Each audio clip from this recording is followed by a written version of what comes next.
Hello and welcome back. On the last episode we finished off Volume 7 with Okima. I forgot her first name, but she was loud. But she did comfort us. But and she also gave us a phone after killing several people. We saw Skylar again, and we saved a bunch of Lucy. Yeah, bunch of good people in Volume 7, I think. It's time to start Volume 8.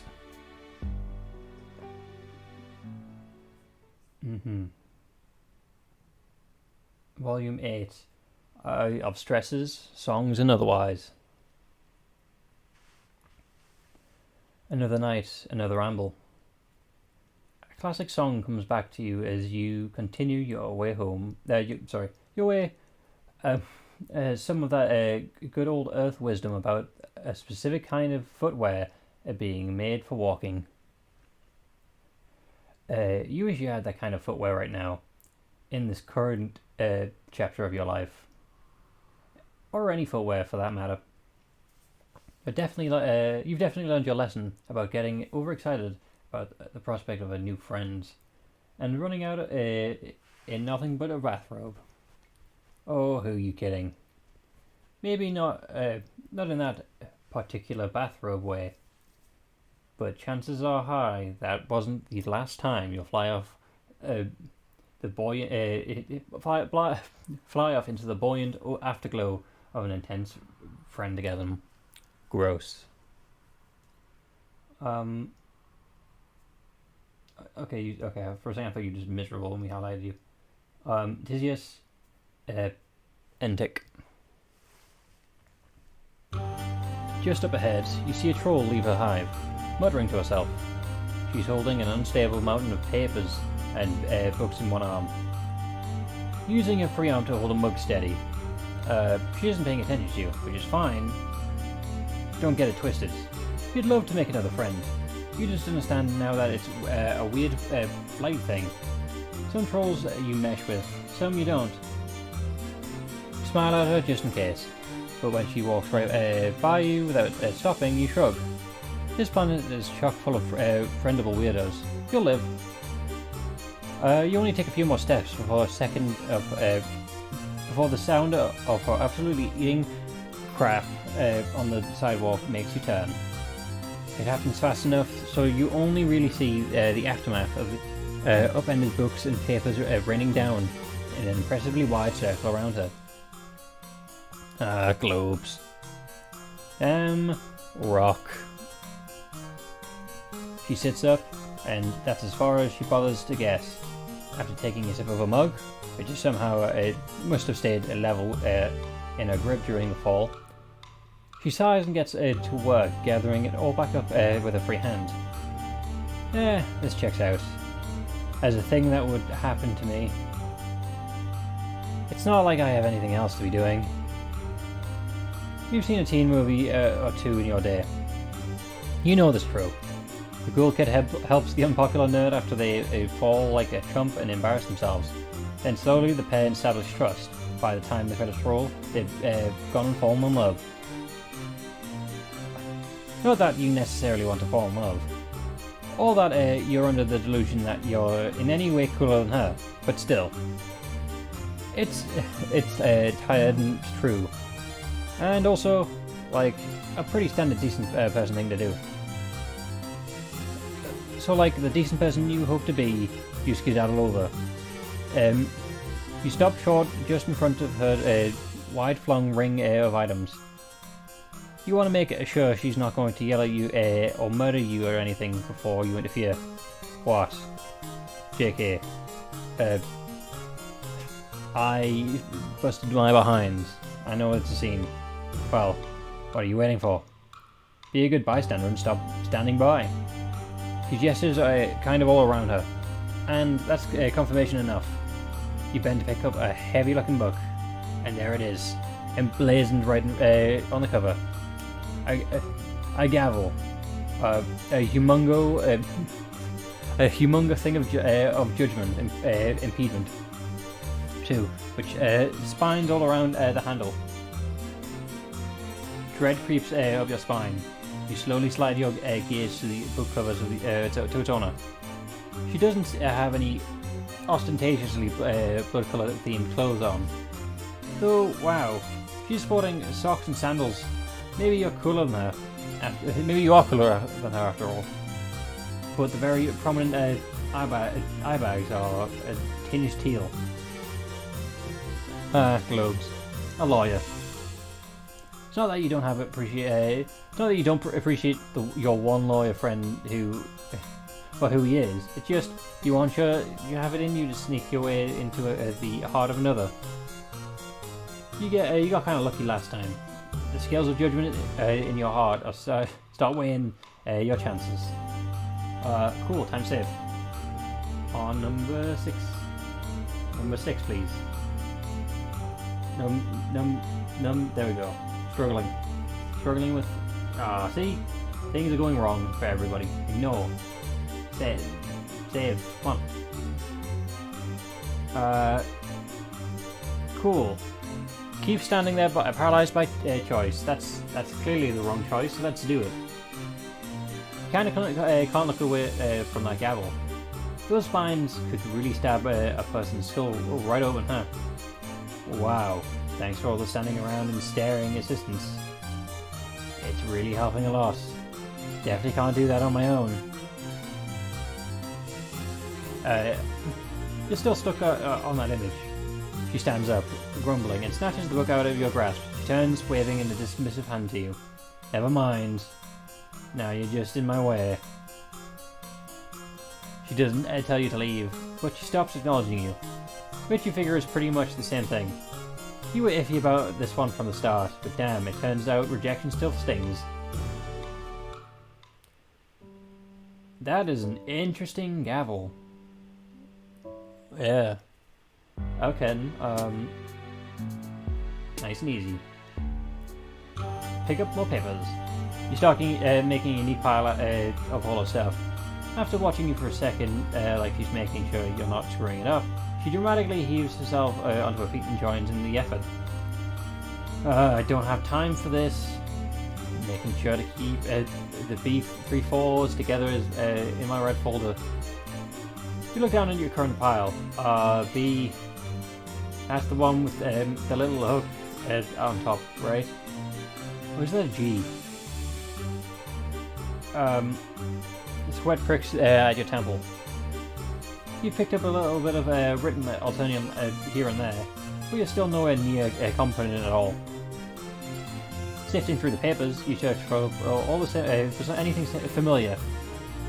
You make out a few words, but there are just a lot of those little guys on these papers. You've got a performance anxiety. I know that feeling. Alright. You probably still can't read. You look up at her startled. How can she tell? Well, I mean, you don't look much like a troll. It isn't exactly a gargantuan mental leap to assume you're not from around here. But also, I've heard about you. You straighten up and press any press is good press when it comes to friends discussing you, right? Deals talk. Oh, unfortunately. Oh. Yeah, I understand the past 3-4 messages. Teals talk. Oh, unfortunately. Oh, yeah, 4. She puts a mug down onto the ground and picks up a fallen book. Talking as she flips to whatever page she's looking for. That little person, the little gremlin, let's call him, is going to have an even more unfortunate crap. Going to have even more unfortunate crap to say when he finds out I set us all back by dropping half our group project in a ditch. She paces in flustered circles until she finds a bookmark among the debris. Flickering a wet leaf off of it, she shoves it into an open spine on the book and slams it closed. Oh, whatever. Can't think about that yet. Gotta get us all back in order first. Right, yeah. The ordering of stuff. You keep at it, doing your best to keep similar-looking things together. You can feel her eyes on your back, and you turn into face judgment. You basically got it right, actually. You did say you were quick on at the draw. I'm Tyzias, by the way. She doesn't she doesn't so much smile at you as grimace. It looks mostly pleased, as exhausted expressions go. That's a good friendship building material as any other. You've certainly started worse than being complimented. The breeze plays into the at the end of her frizzy hair, ruffles a few pages while it's at it. Now that you're frantically trying to prove your helpfulness and have a moment to think, you don't know if the sidewalks is the best place to be starting from scratch with the whole filling system.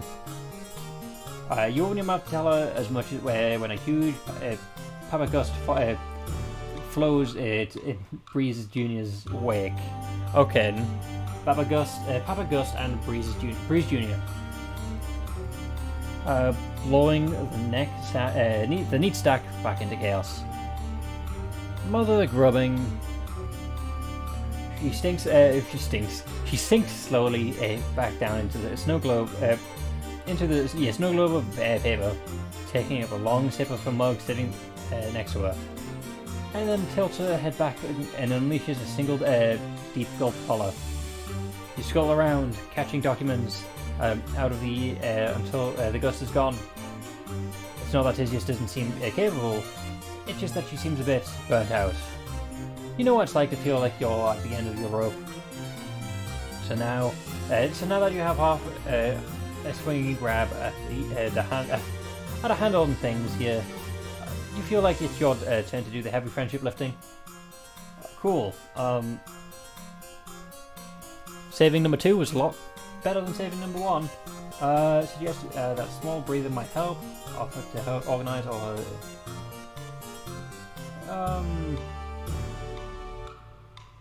Let's go.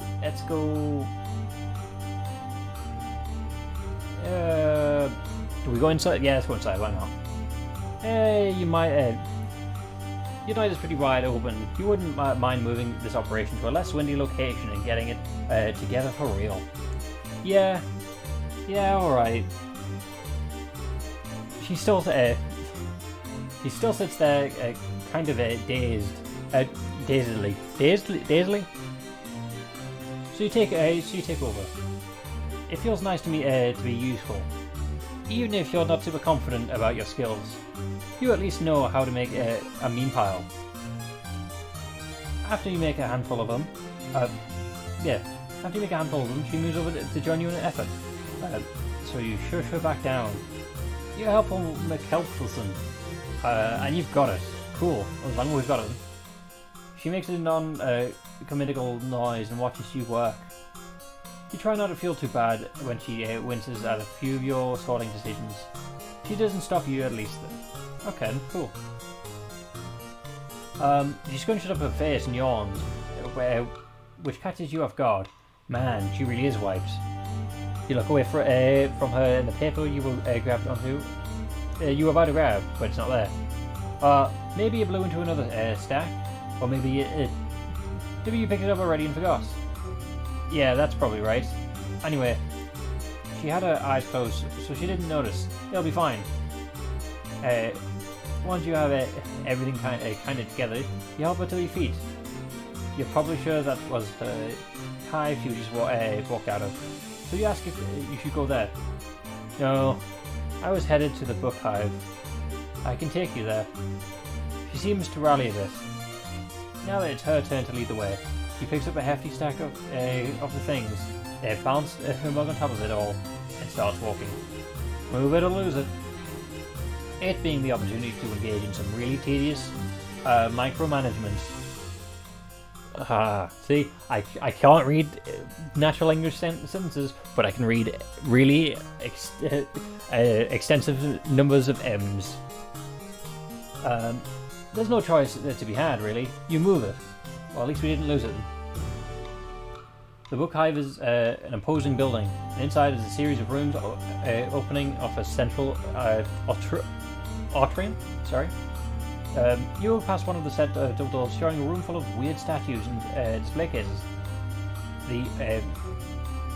Why? Okay, I understand what hexagons for the bookshelves, because I'm assuming it's a library. That's hence it's a book hive, book house, library. You walk past one open set of double doors showing a bunch of weird statues and display cases. Yeah, but, so I know hexagons are supposed to be like, like the strongest like structure for building. That's why bees do it. But how do you organize a square book, a square or rectangle book, into a hexagon shape? Yeah, that doesn't make sense to me.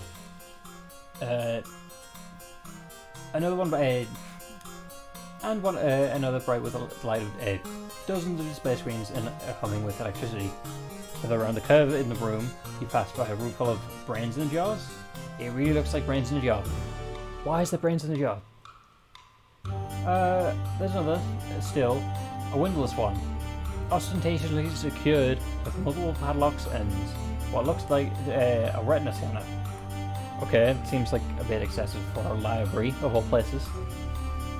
It's like Hogwarts' forbidden section. Anyway, there's a bunch of trolls in each room, and as you keep passing doors, you realise that they're almost all tealbloods. Are they the Nerdcast? Wow, harsh. I mean, yeah, though. We kind of are. I know plenty of goldbloods who spend their energy running the internet from their basement, but blue bloods usually have their own personal libraries, and they're always outliers, I guess. But yeah, between us and the Jades, the book hive is blue-green dweeb city. Okay, cool. Tyzias keeps moving like this is nothing new. Yeah, to her, you guess it isn't.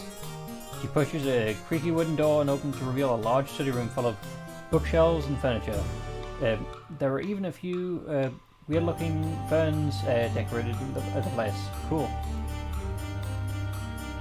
In here are a bunch of trolls, some reading, many on their computers. You jump off the stuff, you load here into onto one of the tables. The sound echoes there. Yikes. A handful of trolls look your way. Yikes. You hope your presence won't be too conspicuous. You're probably fine. Unless anyone... what? You're probably fine unless anyone gets horny for acting grown and wants a bounty. Okay.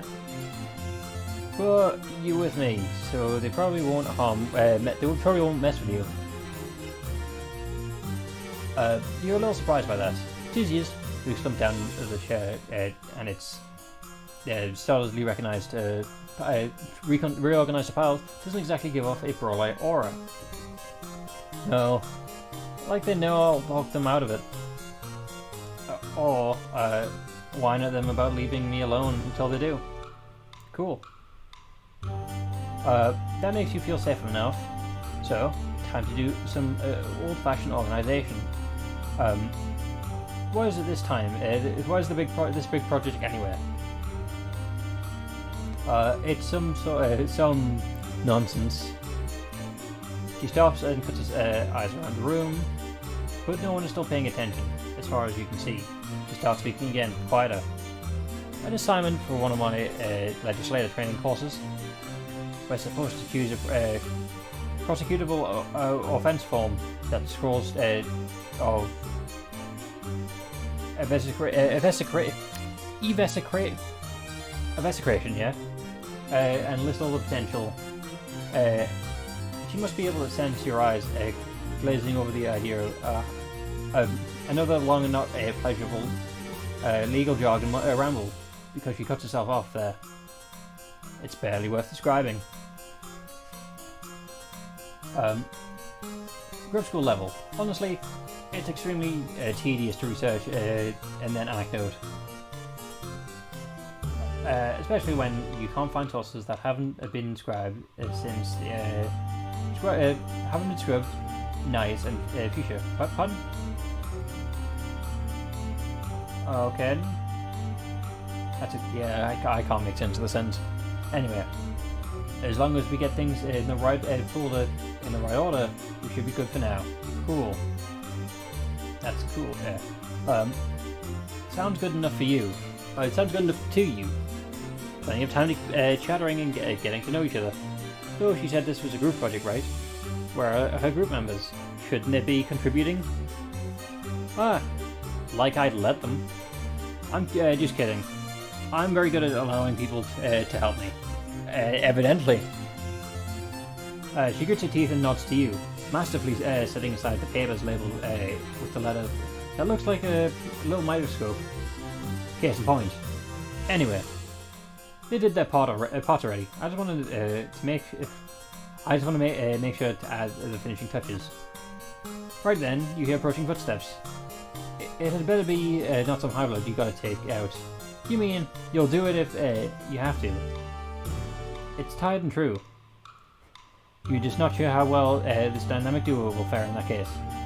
You stop scanning the room for potential bludgeoning material when you see Tyzias' expression goes from regular tired to tired and annoyed. And not in the fear and of more repel. You hear him speak right in front of you as you start to turn. Oh, hello there. How the mighty fall. And into a puddle, mud puddle it seems. At least my associate seems to be picking up after you fairly efficiently. Go away, Go-Go.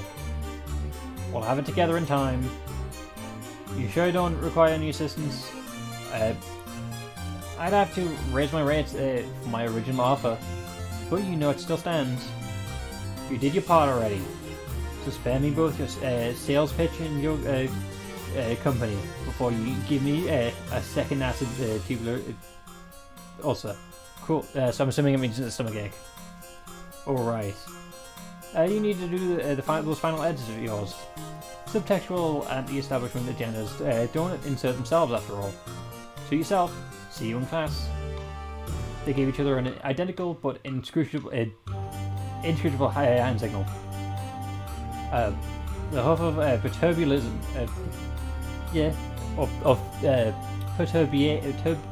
perturbation from the nearby jade any indication. It's got to be something vulgar. And they both say perish. Cool. Cool. Okay, cool. He smirks and raises his eyebrows at you as he turns to go. Come by later? You nod. You open a mouth to be nosy, but Tyzias seems to coming a mile away. What? You never had a class friend? Well, class friends are never friends.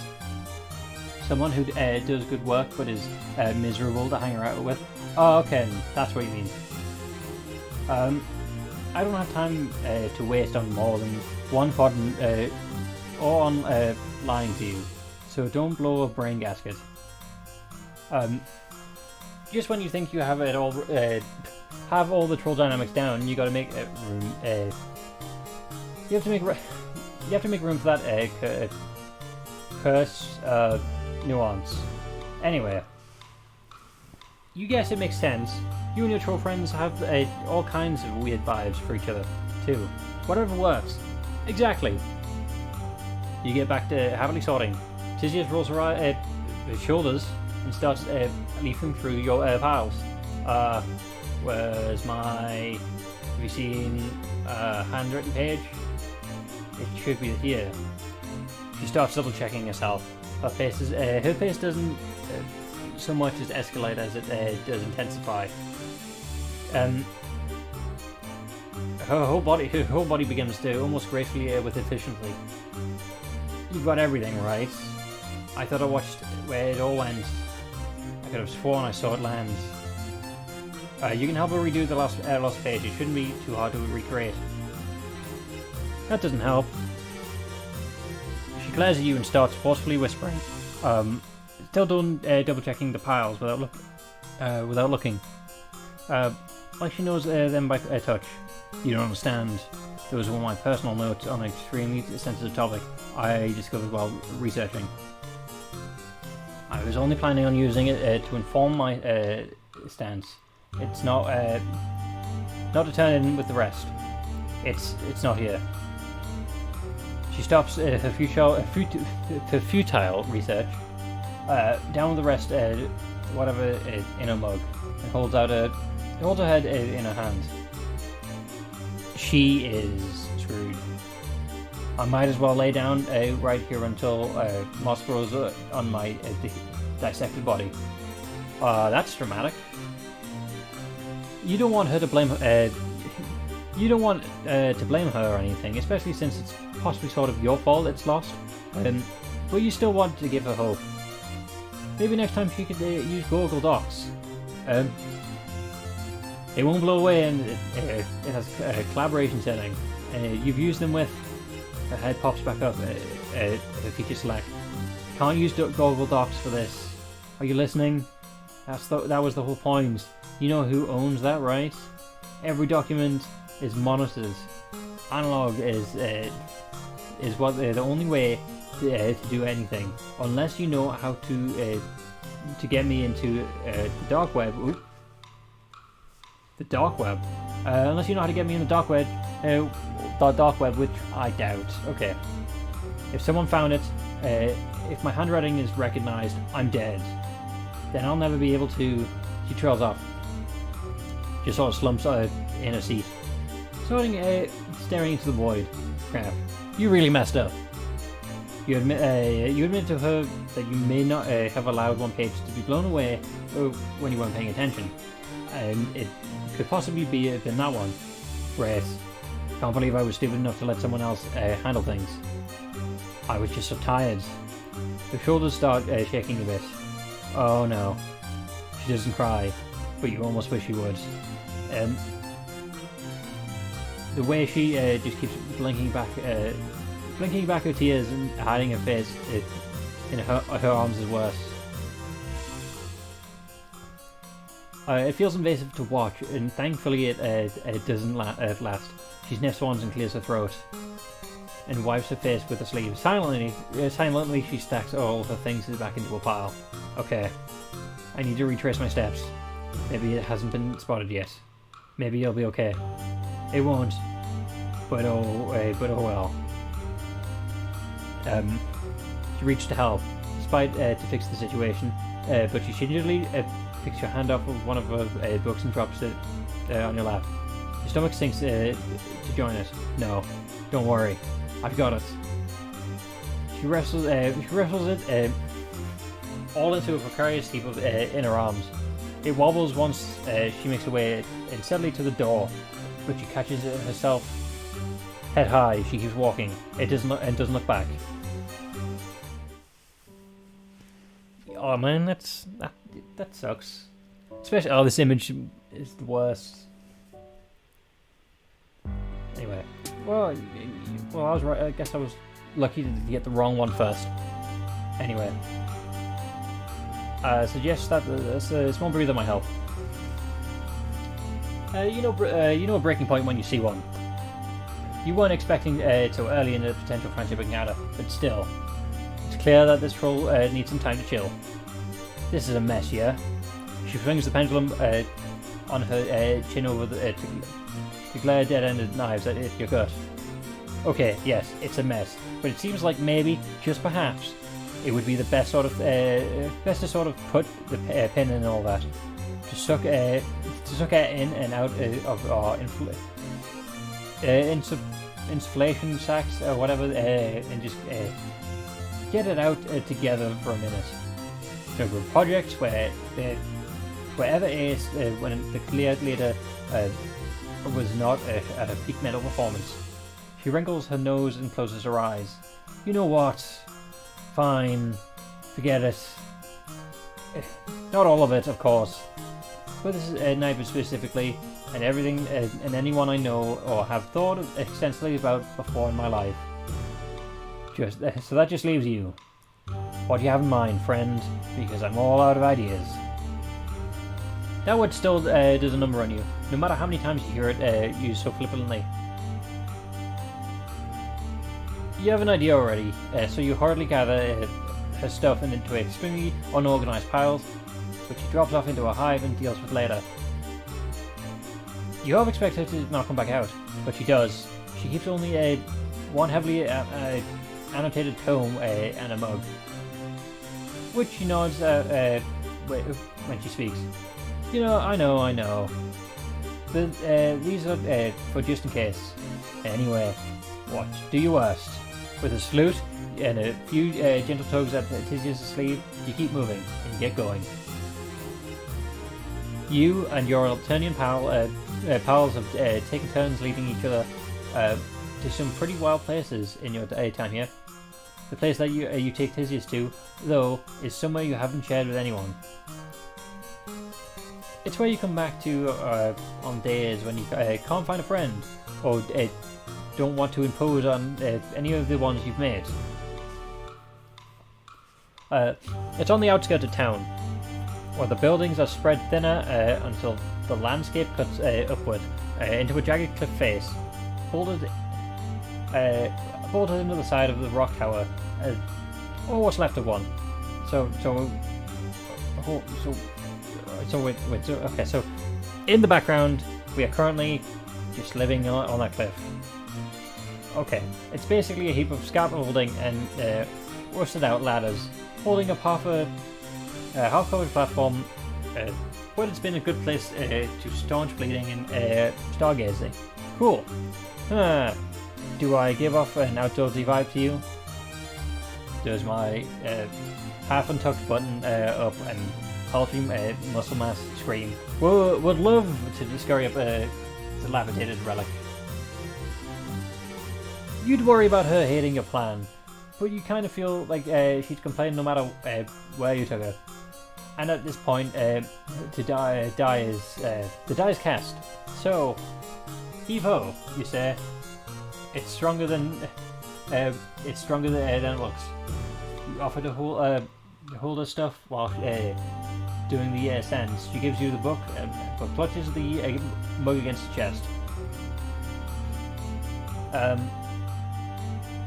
You know better than to pry, but you're dying.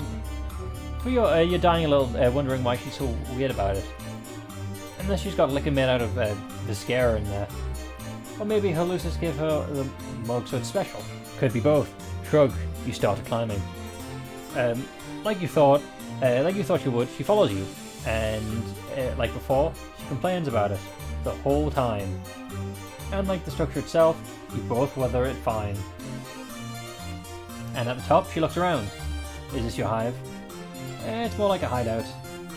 You still feel a little shy about it. Not as fancy as your friends' hives, and you don't have any weird animal parents to make you snacks or anything. But there are only little keepsakes you've picked up along the way to set up. The creaky old table next to some complicated old tech you couldn't get to power on. This must be an old watchtower. From when when that was part of her imperial heiress's preferred method of surveillance. She runs her hand over a dusty screen.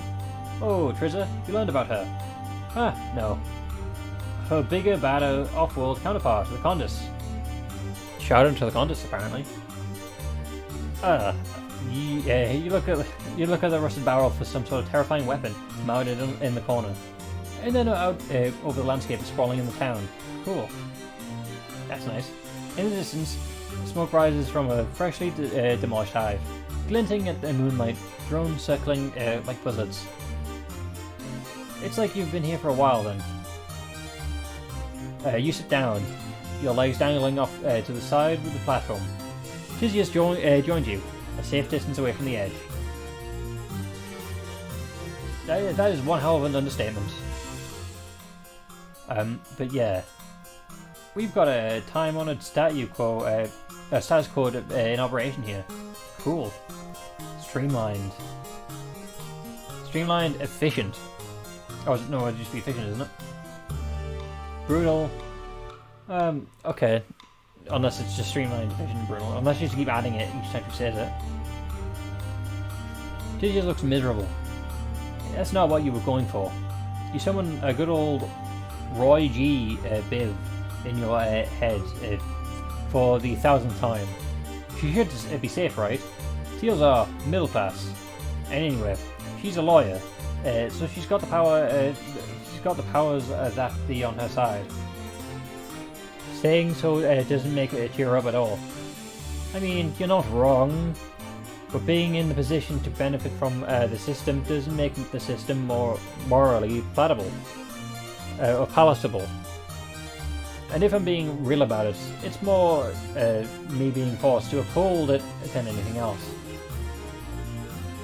She nods towards the books in her hand. Alright. How does this all work anyway? Can she just not be a lawyer? Or aren't there any good ones? Yeah, I can quit. If I want to get cold. There's always a choice. She sighs. It's not like I expect suffering to ever stop completely. It just seems like an awful lot of work to do to make sure it keeps happening. And that's the entire job of a legislator. Unless you're purple enough to get away with it, you're just as guilty, no matter what. That's just the matter of going through all the fanfare of a trial, all for the same result. It's sick, but it's so normalized by now that no one knows how to begin questioning it. She looks more exhausted now than she did during the paper explosion. Like when you've used up all your sadness and all you have to have is a deep, broken fatigue. This isn't exactly the rejuvenating getaway you had envisioned. There's just so much injustice. You continue to try and be positive. Are there no political parties, some secret underground movements or anything? Sure, most lowbloods you've met have a healthy, fatalistic nonchalant about their situations. But there's got to be something else out there. There were a few people who tried to stir stuff up back in the days. It's all kind of hushed up and hard to find any information in the history of them, though. Definitely not the kind of thing they teach you in legislator training. One was a mutant blood, the other it had wings. Pretty sure they're on about a certain pair of I'd say like iconical figures in the Homestuck series. So I guess they didn't have much of a chance anyway. You can't imagine the story having a happy ending. But you still want to know more. There's a subtlest of a shift in her tone and voice now that she's doing more than only complaining. It draws you in. One of them seems to have gathered enough of a following to become a kind of religious figure. From what little I can find out about him. Aha. Okay. The other one led a military revolt. They were both killed, along with attempts to change. I don't even know what happened to their compatriots. She stops to squint at you. I don't know how you got me talking about this. But in the forget it spirit of the night, I'm just going to keep going. If it wasn't clear, I'm telling you things that can get me extremely killed. So like, please be chill. You're so chill, the chillest. And also probably pretty killable yourself. Good point. She squints at you a little longer, and then stares out into the night. Her jaw muscle clenches at a few times before she speaks. I have some ideas. She's still not looking at you, but she sits up a little straighter. You can feel that your spine following suit almost on its own. All of us training to be legislators like a practice throwing our weights around. Some of us more than others, which I guess you saw first-hand experience with. But we don't have much real power yet. We will, though, if we pass our exams, which I will. I've been staying up most days studying every documented pieces of law and some underground stuff too, when I find it. There is more exploitable loopholes they don't know about. If I can establish myself as a major player, I might have a chance to change things. Some things you can only take part of from the inside out. By now, she's built up a fevered energy, even with the sluggish way she talks.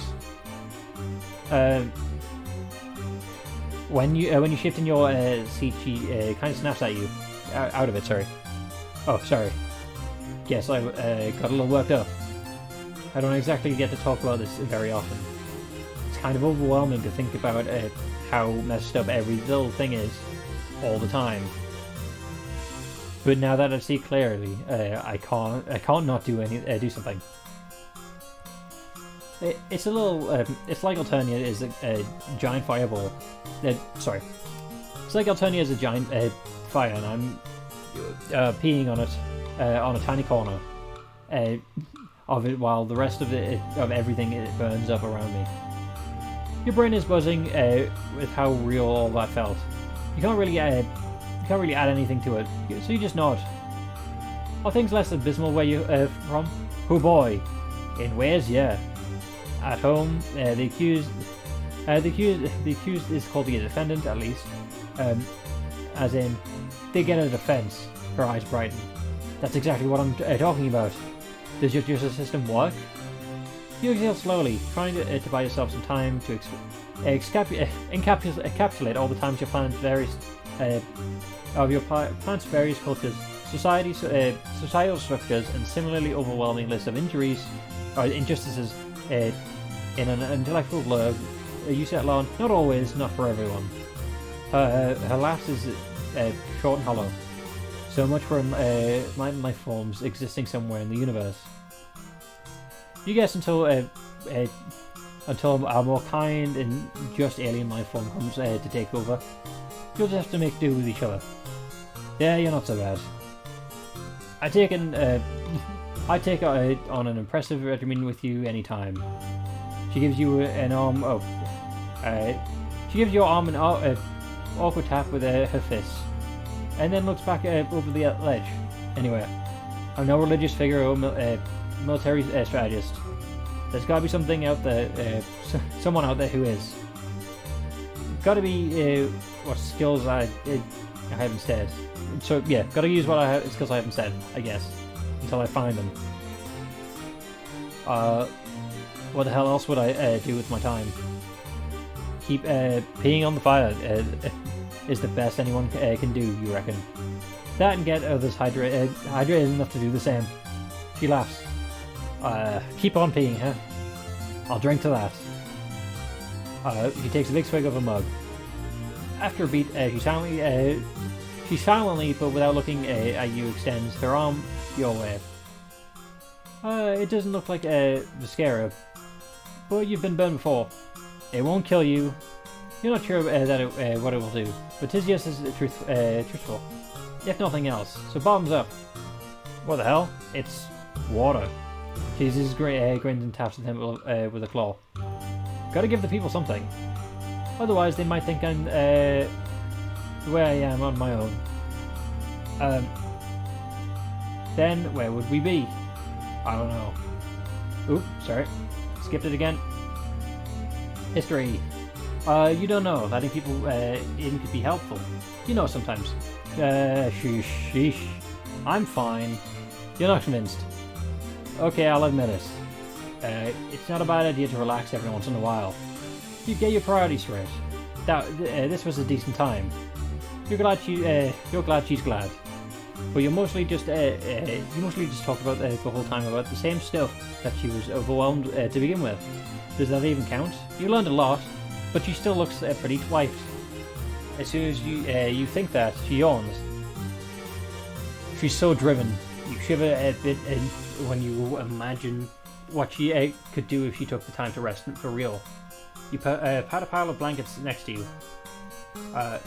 It's no bed, or a tub of silver slime, or whatever for that matter. But you've gotten it's got you through enough.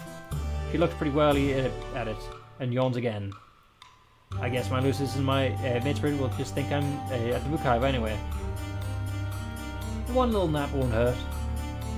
I'll get up early tomorrow and reorganize our stupid busy work project. She tentatively lowers herself down to the blanket. Her eyes close for a brief second before they snap open again, glaring at you with a full force. Don't doubt me either. I've got it under control. You probably do. I trust you, Tyzias. Oh, you have zero doubts about her abilities, you say. She curls up back against herself, and in a small row of contentedness shakes in her throat, okay? Out in the distance, the blazes mist to a thin pool of smoke. You hope whoever's hive it is was okay. You're not sleepy, but you'll keep watch to make sure she gets up by sunshine. You tilt your head. You tilt your head back and look at the unfamiliar constellations. Your head feels full. It's intense. And not exactly what you'd call happy, but you know you're feeling it with her. And that's as far from nothing. That's nice, yeah. I like this ending a lot better. That's a victory. Thank you for sticking by with me on that one. Hopefully I'll see you on the next one. And with that, there's nothing much more to say, but hey. So, goodbye.